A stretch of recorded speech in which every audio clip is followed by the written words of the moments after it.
14K monthly at siguradong insured ka na. Dito yan sa Idesia San Jose at ito ang ating Yama Townhouse. Perfect ito para sa mga mag-uumpisa magpamilya o kahit investment pa. With lot area of 50 square meters at may malaking parking ka na. At ikaw pa ang masusunod kung ano ang magiging style at interior ng bahay mo.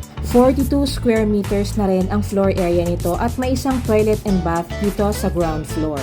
Ang ipinapakita natin ngayon ay ang ating model unit. Pwedeng gayahin once na makalipat na kayo sa inyong bahay. Provision ito for 2 bedrooms at napakaganda pa ng community nito. Japanese inspired. Along provincial highway din ito kaya malapit sa essentials.